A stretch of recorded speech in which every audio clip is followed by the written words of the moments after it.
Hello Gujarat news નેટવર્કમાં હિતેશ કુમારના નમસ્કાર. હવે જોઈએ આજના મુખ્ય સમાચાર.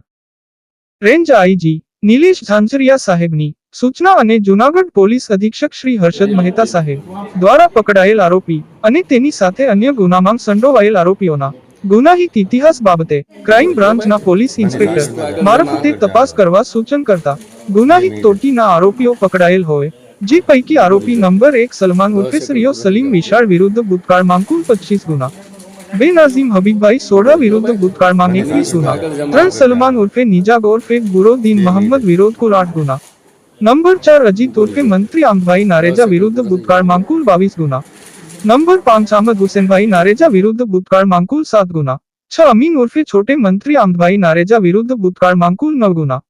નંબર 7 અસલમ ઉર્ફે છમિયો ઓસમાન સીડા વિરુદ્ધ કુલ 22 ગુના, નંબર 8 દુસબ ઉર્ફે કારેવ તૈયબ વિશળ વિરુદ્ધ કુલ 22 ગુના, 9 સાજીદ ઉર્ફે બાડો તૈયબ ભાઈ વિશળ વિરુદ્ધ કુલ 23 ગુના. ઓમાં પકડાયેલ આ તમામ આરોપીઓ વિરુદ્ધ સાલ 2014 આજ દિન સુધી 153 FRI દાખલ થયેલ છે, જે પૈકી કુલ 21 ગુનાઓમાં આજે આરોપીઓ એકબીજા સાથે સંડોવાયેલ હોય.